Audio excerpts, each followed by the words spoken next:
This is our 1989 Foxbody Mustang that we have put over $10,000 into the engine for it to make a whopping 285 horsepower.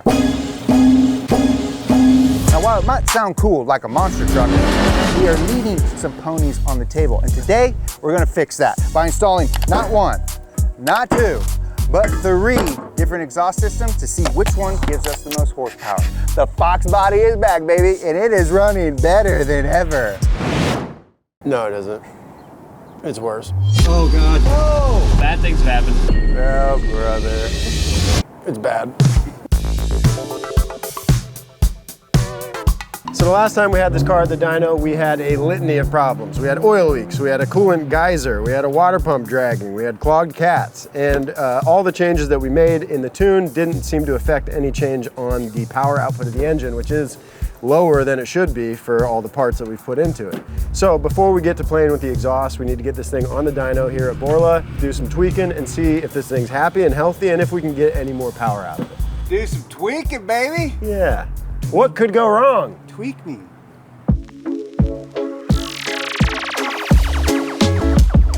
Now, while the boys load the Mustang up on the dyno, I have set up a controlled experiment to look at how these 3 exhaust systems perform. And we're gonna look at things like the obvious, horsepower and torque values, but we're also gonna look at some subjective things like how these exhaust systems sound. A few weeks ago, Joby and Mike came here to Borla's shop to help fabricate 3 different setups for our Mustang. Now, we're talking about from the headers back. We have a midsection that is an H-pipe, an X-pipe, and their switch fire system. And then we also have 3 separate muffler setups that we're gonna be testing to see which one is gonna give us the most power and sound the best. And the idea is to show how the design of each system changes not only the power, but the sound our engine makes.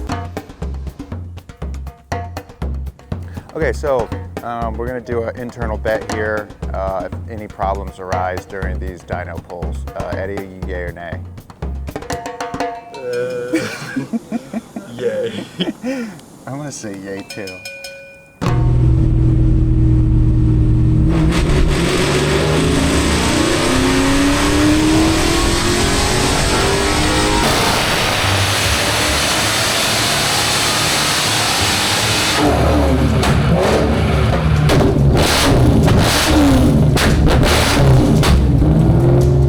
But I mean, 240 makes sense. 240 pretty much. 230, 240. 230, 240.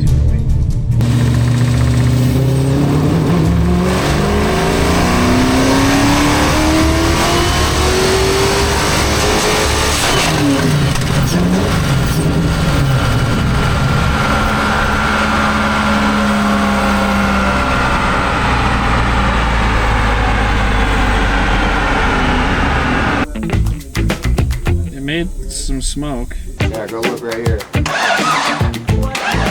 It smells like oil. Yeah, it's definitely oil. I felt that. It is. Mexico? This is why we can't have nice stuff. Well, I don't know. I'm just, yeah. Oh no, bad things have happened. Oh, God. How bad? Come over here, Eddie. Alright.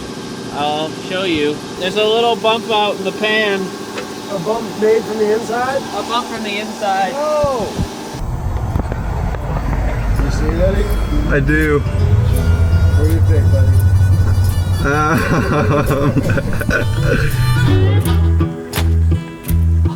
Oh, brother. We could pivot to an episode on how dynos work.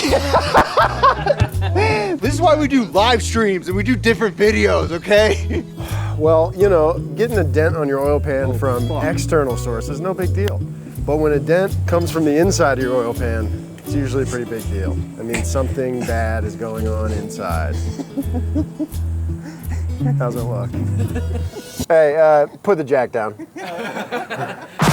So as you guys know, I've done a ton of work to the S14, and I couldn't have gotten through it without WD-40 brand's Specialist line. You got bolts that won't budge, gunked up gears? Well, lucky for you, you got WD-40 brand's Specialist Penetrant with easy reach straw. It's low odor, it's fast acting, and it busts rust like a boss. And it goes where you want it.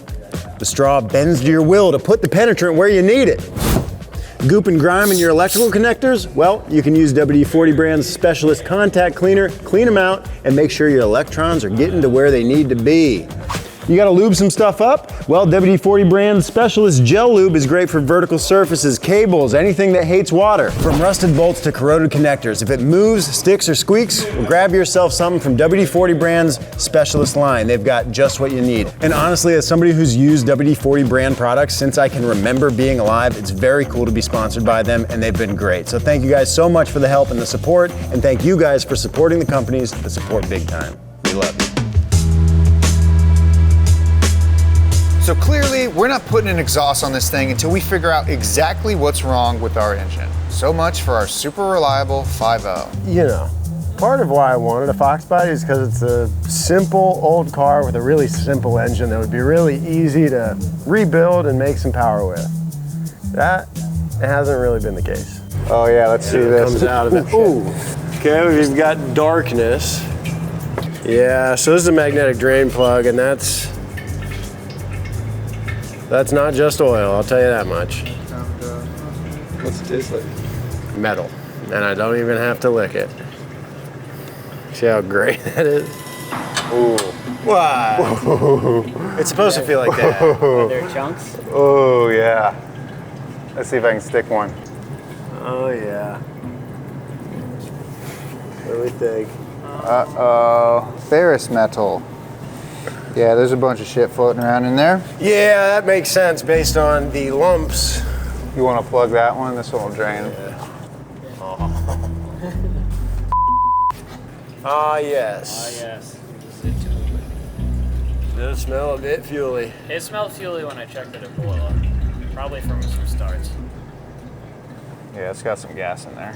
Because what happened when we were there? You shut it off, right? And then, well, it just started smoking.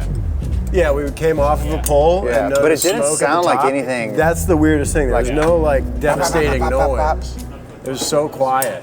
Is there any hope that it could be like the pickup that just No, these dents, man, something came apart. Something was taking a ride in there that wasn't supposed to be taken. And probably a lot of things now. Why Ford made 10 million of these engines? We don't know. How did they do it? Why did they do it? Cut to all the times where you said indestructible, reliable in the first video we made about this engine. Okay, well, I think it was definitely something in the bottom end. You know, we got a hole punched in the side of the oil pan, which means something let loose. But it was interestingly like quiet. There wasn't a bunch of clattering or, you know, stuff smacking around. It was a pretty quiet failure. So I think it was probably at the big end of the connecting rod, where the connecting rod connects to the crankshaft. I think something came apart there. Probably either nuts came loose, bolts broke, something along those lines. I think it came apart at the big end because that would leave the piston and the connecting rod kind of floating in the cylinder, rather than if it broke at the small end up at the piston, then you have a whole connecting rod attached to the crankshaft still, just bashing around, making a ton of noise. So I think connecting rod failure at the crankshaft side, but why do I think that happened is another question. There's a few theories running through my head. If you remember back to our first time at the dyno when we were pulling vacuum on the engine and sucked the oil pan up a couple times, it is possible that when the oil pan got sucked up, it got sucked up into the face of the oil pickup, which picks up from that lower face, and basically stopped the oil pickup from being able to pick up oil, which would starve the bearings. So it could be like a spun bearing that then like doubled over on itself and forced the connecting rod or the cap to break. It could also be that the nuts came loose, that we didn't torque them right. We did torque them, so I hope it's not that, but it's possible.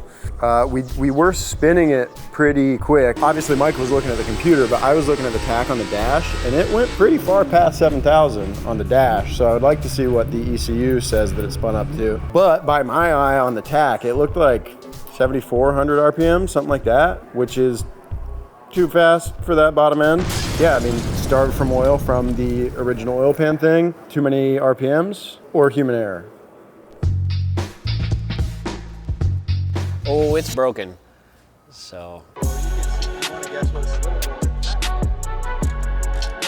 Oh, I would definitely, I mean, if I had to put money on this, I'd probably put it on human error. Yeah. Yeah. I've met all of us. As a Chevy boy, you know, I don't have to deal with this stuff. I just blow it up. Look at what is directly behind you. He's right over there. Don't worry. What a sad, sad story. The cool thing is that you guys are educated. The cool thing is the friends we made along the way. It'd be cool if education came with a little seat time, though. But I think we can kind of let go of the hope that any good is awaiting us on the other side of this oil pan. It's bad. It's all bad. Question of how bad is it? We'll answer that soon.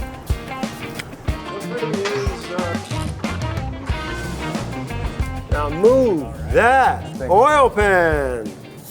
Okay, let's see what secrets await. Ah! That's a rod cap right there, folks. A lot flatter than it used to be. Where did its bolt friend go on that side? Out that way. Yeah, it's suspiciously missing. Yeah. Okay, so that broke. All right, let's see. Okay. Oh, there's the other end of it. That's the bearing. Son of a bitch. Let me see the bearing.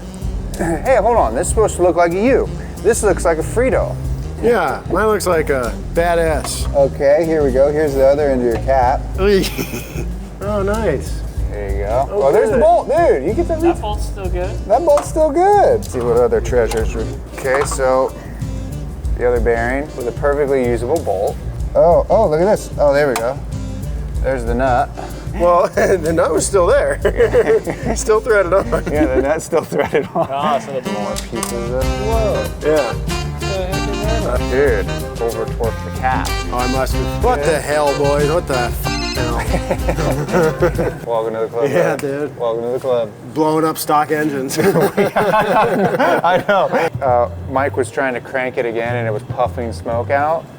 That's where it was puffing out of. Yeah. This one took an equal smack on this side, But it didn't leak yet. but it didn't leak, right? Yeah, so we still got a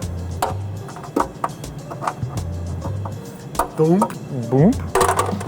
Well, yeah, the whole rotating assembly's got to go. The block's probably not feeling too good either. Broken. Yeah, you can Broken, see it. or just like? Bottom of this. Oh yeah. All right, so she's donezo, huh? Yeah, she's cooked. Her goose is cooked. Luckily, all the fancy parts we put on, all the top end stuff, Yeah. should be fine. We're the only YouTube channel that when we build engines, we get less horsepower.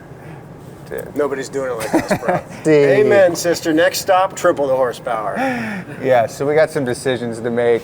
Some parts to order. Some parts to order. This ain't the end of her. This ain't the end of it. Adventure never stops. This episode wasn't even supposed to be this. Well, if you guys could please like and subscribe, that really helps us and allows us to help making future videos. Because if at this rate, we're not going to be able to continue on with the channel. So if you could please do that. Broken engine, doesn't Yeah. start, whatever. The Jeep's good, you guys. The Jeep's doing The Jeep's good. Yeah. Good. Thank you guys. We love you. Goodbye.